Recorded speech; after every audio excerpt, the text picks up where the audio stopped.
Ruth lived alone in a small house at the edge of the city. Her mother had passed away only 3 months ago, and the pain still felt fresh, like a wound that would not heal. Every night, before bed, Ruth would light a white candle in front of her mother's photograph. She would sit on the floor, close her eyes, and talk to her mother as if she were still there. She told her about her day, her worries, and her dreams. Sometimes she cried, sometimes she smiled at the memories. The candle's soft light made her feel less alone. Her friends told her she should try to move on, but Ruth could not let go.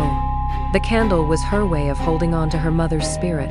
One evening, after a long day at work, Ruth came home feeling tired and sad. She went to her mother's photo, ready to light the candle. But when she entered the room, she stopped in shock. The candle was already burning. Ruth stared at it. She was sure she had not lit it that morning.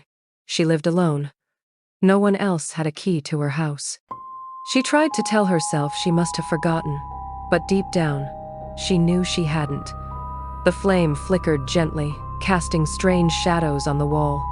That night, Ruth had a dream. In the dream, her mother stood at the foot of her bed, her face hidden in shadow. She reached out her hand, but before Ruth could touch her, she woke up, heart pounding. The next night, the same thing happened. The candle was burning before Ruth entered the room. This time, the flame was taller, brighter, almost blue. Ruth felt a chill in the air. She sat down and spoke to her mother's photo, her voice shaking. "Mama, are you here?" she whispered. The flame danced, as if answering her. From that night on, strange things began to happen in the house. Ruth would hear soft footsteps in the hallway when she was alone. She would smell her mother's perfume, jasmine, and rose even though the bottle was empty. Sometimes, she heard her name whispered in the dark. Sometimes, she saw a shadow move just out of the corner of her eye. At first, Ruth felt comforted. She believed her mother's spirit was watching over her.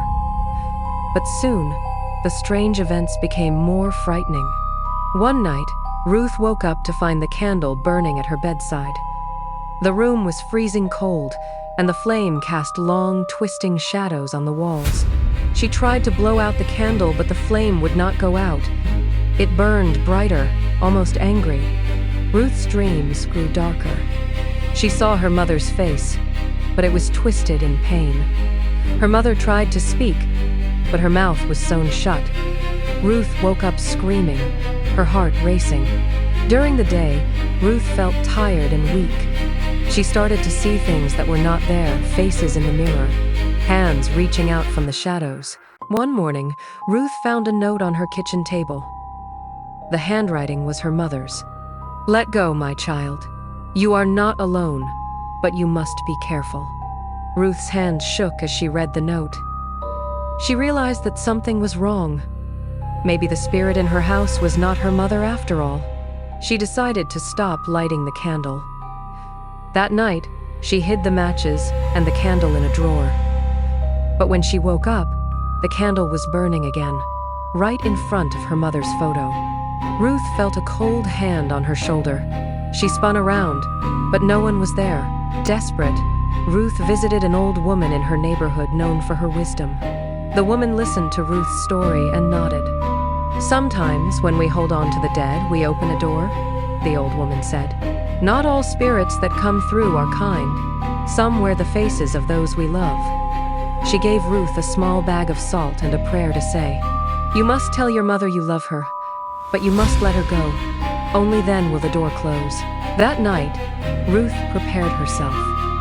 She sprinkled salt around the room and sat in front of her mother's photo. The candle was already burning, the flame now a deep, unnatural blue. Ruth's voice trembled as she spoke. "Mama, I love you. I miss you every day. But I know you are gone. I must let you go now. Please, rest in peace." The shadows in the room grew longer. The air grew colder. Ruth felt a presence behind her, heavy and dark. Suddenly, the candle's flame shot up, filling the room with a blinding light. Ruth closed her eyes and began to pray, repeating the words the old woman had given her. She felt something pull at her, trying to drag her into the darkness. She held on, repeating the prayer, tears streaming down her face. Then, as suddenly as it began, the room grew quiet. The candle went out, the air warmed, the shadows faded. Ruth opened her eyes. The room was peaceful. The candle was cold and dark. Her mother's photo seemed to smile at her, gentle and loving.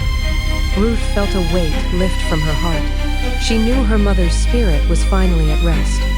From that night on, the strange events stopped. Ruth still missed her mother, but she no longer felt afraid.